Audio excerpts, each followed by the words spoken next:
Welcome everyone. This is the fifth and final instalment of the epic restoration of the bodywork on my 1949 AC to Litre. This time I'll deal with the variety of body panels, mostly internal, plus the wings. While most of the bodywork is made from duralumin alloy, the inner rear wings were of light gauge steel. Not surprisingly, this is the first area to rust away, although mine had survived reasonably well. Back in 1985, when I was at college, their workshop permitted me to use their facilities in my free time to make repairs to these inner wings. The original metal thickness was only 0.7 mm, so I used 1 mm thick sheet mild steel for the repair sections. I brazed them into place as I'd only had brief lessons in gas welding and arc welding. Over 30 years later, the brazed repairs are still fine. These are not structural parts. This time around I altered the design slightly. The lower edges of the inner wings are bent into channel sections to wrap around the edges of the plywood boot side panels. This creates water traps. I decided to trim off these channel edges, as it is better to leave the plywood edges exposed, although I have sealed the ply edges with adhesive and then paint. To fix the edges down I used a few stainless wood screws and washers. The main task was to repaint the inner wings again, now that I have better paint to hand. As with my chassis repaint, I removed the old bitumen, degreased, removed the surface rust, more cleaning, and then phosphate treated it. Then 3 coats of epoxy mastic plus 3 coats of 2-part polyurethane, courtesy of Jotun paints. Trimming off that lower edge also made it easier to install these panels. The brake back plate tends to get in the way, and no doubt it was originally installed with the body off the chassis. The upper edge was originally nailed into the ash wheel arch, but I screwed it on with little No. 4 gauge wood screws. I also coated the panel with clear wax oil where it contacts woodwork. I made a partition from foam sheet to stop dirt and water spray going through the axle hole. You can also see 2 brackets which I'd repainted. The twisted one is for the mesh guard, which I'll cover in a future video. The other is a wing stay, and I added a neoprene foam pad where it would otherwise touch the alloy rear wing. This small floor panel is for the spare wheel compartment. I had brazed on a repair piece on this as well back in 1985. There is a curved side panel for this compartment. I just needed to strip and repaint them both.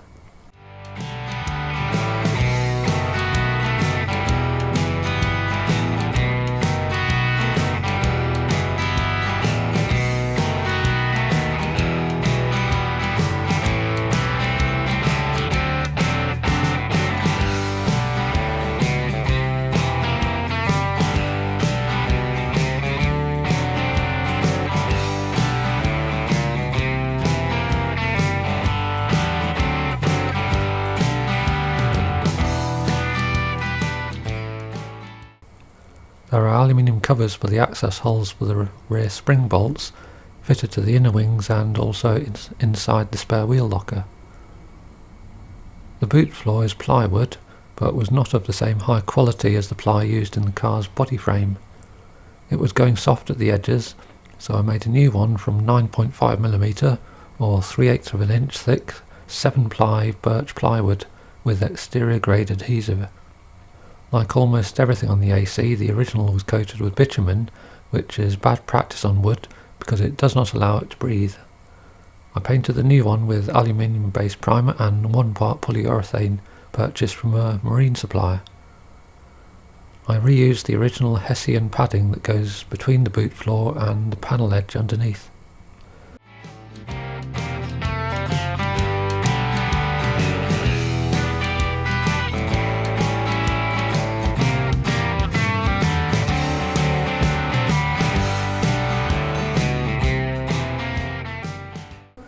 The boot partition is also plywood. I think it may have been one single piece originally, but I suspect AC cut it in 2 when this AC entered the works in 1960 for a mechanical overhaul. They installed telescopic dampers and the subframe to support them, which meant cutting these slots. With the partition in 2 parts, it is easier to remove during maintenance. The original partition was in poor condition. It was only 6mm or about 1/4 of an inch thick, and I could not find any good quality ply that thin, so I made the new one from 9.5mm ply like the floor. With no bulkhead in the rear of the wood frame, this heavier partition might make the whole assembly slightly stronger. I painted the hidden side and flock sprayed the rest to match the boot trim, as shown in another video.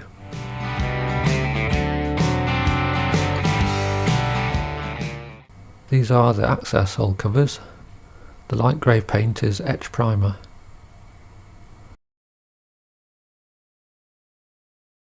The next few parts aren't panels but help to support some panelling. This aluminium cross member is very substantial, fabricated from sheets and girders riveted together.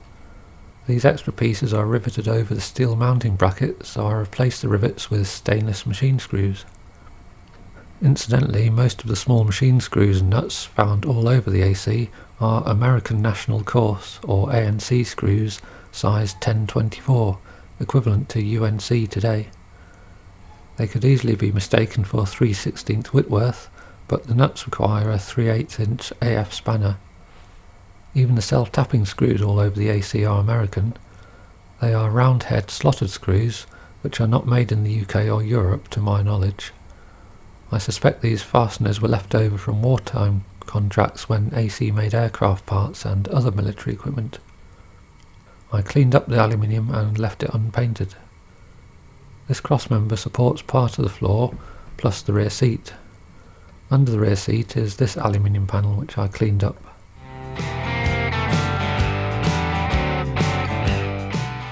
The framework that goes under the rear seat also needed a quick clean up and repainting the little steel brackets for the fuel tank.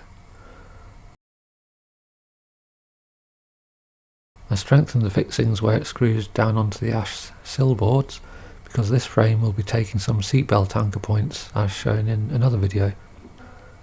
You can see the fuel tank through the frame. That was covered by a sheet of leather cloth to keep out the draft, but I plan to use some flame resistant insulation sheet instead for better fire safety. The rear part of the floor is sheet steel and it got the same repaint treatment as on many other steel parts.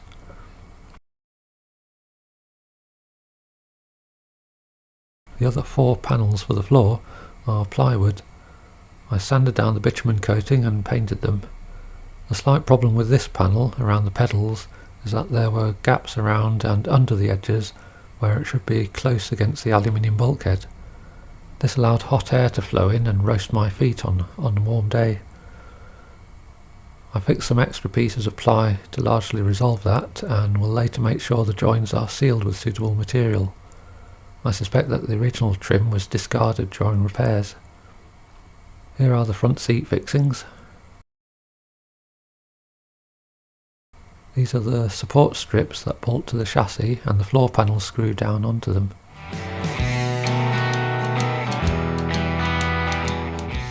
On the gearbox cover you can see a couple of test patches of paint I applied to see how well the epoxy mastic sticks to aluminium, ready to use it under the wings.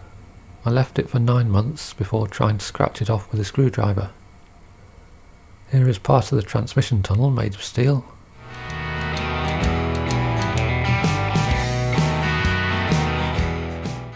And a short aluminium piece that leads into the gearbox cover. I noticed that when assembled you get a creaking noise where the 2 unpainted metal parts rub, so I placed some felt in between.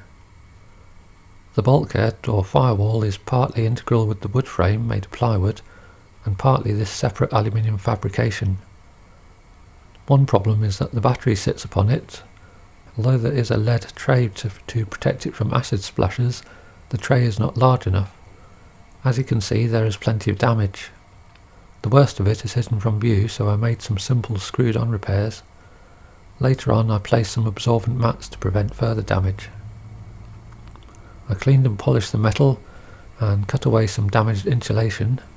With hindsight I probably should have removed all the old insulation, which is wood fibre board, to replace with fire resistant insulation. Maybe I'll do that later. The front inner wings are steel but a heavier gauge than the rear ones. No repairs required here, just my standard repaint process. One difference here is that I've wanted a nicer paint finish for the engine bay, and so the inner faces are top coated with coach paint.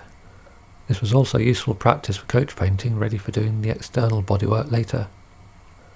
As you can see, the top edge is painted body colour along with the bonnet catch.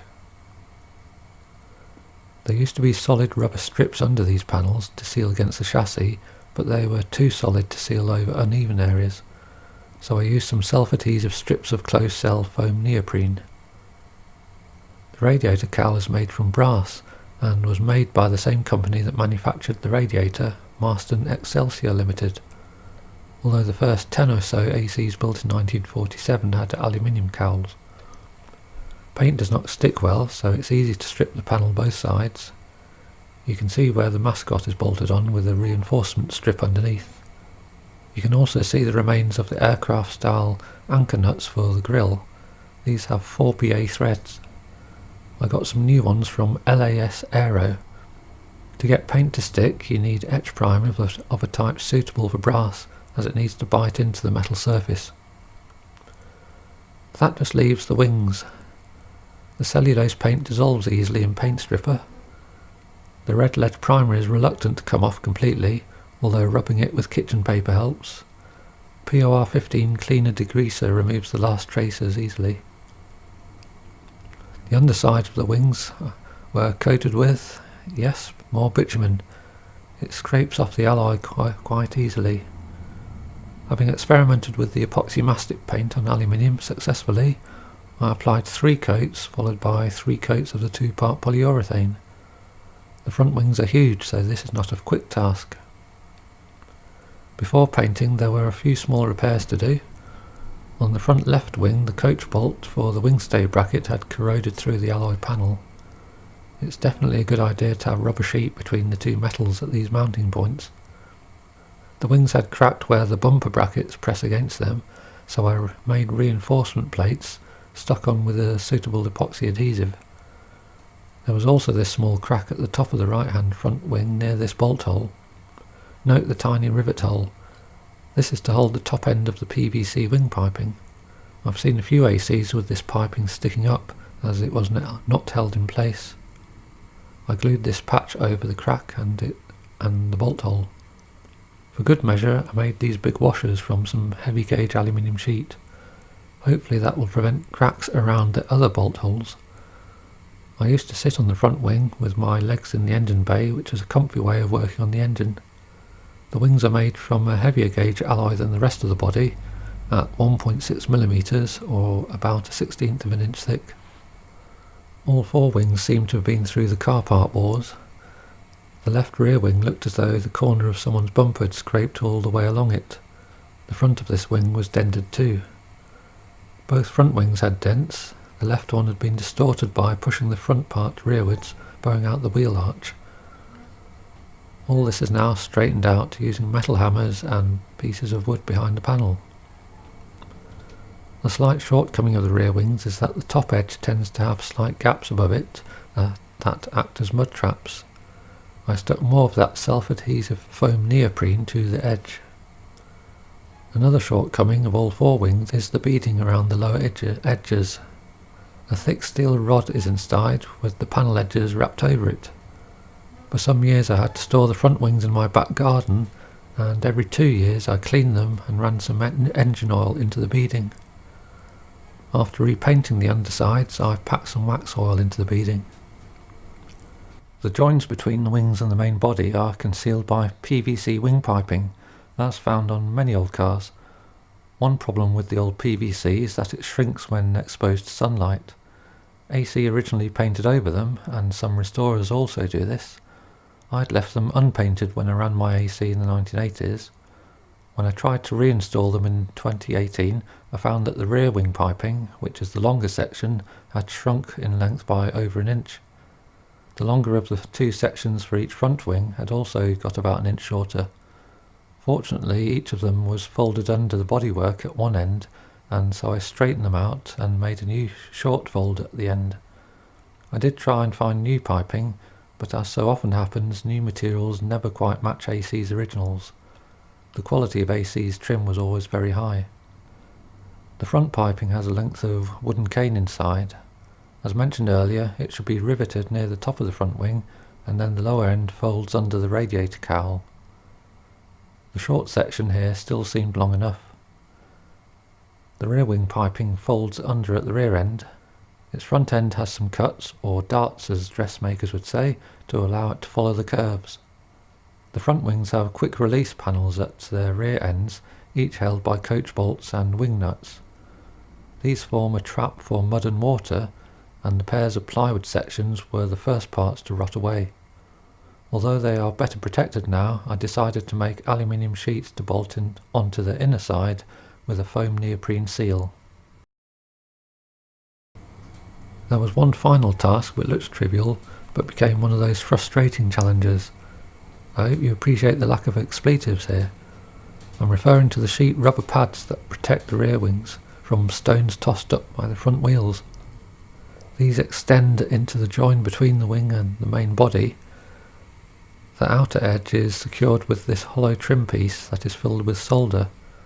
The solder holds a pair of brass BA screws, but they use steel nuts and the screws tended to snap off. Fitting new screws into melted solder was more tricky than it looks. I made a jig from a strip of metal to hold the two new screws at the correct distance apart while melting the solder. I couldn't find an exact match for the ribbed rubber sheet, but it's near enough. The main challenge was to persuade a flat sheet of rubber to stick down onto a compound curve. I used a rubber adhesive normally used for rubber seals to hold most of the sheet. Then I applied epoxy adhesive to the edges. I could not get clamps to fit over all of the edges, they would not reach, so I had to improvise. Eventually I got the last crease to stick down by pressing it with this adze type axe with weights on its blade. I'm glad the police never asked me to explain what I used this scary tool for. That's the bodywork finished. Still lots more to do on the car. Thanks for watching.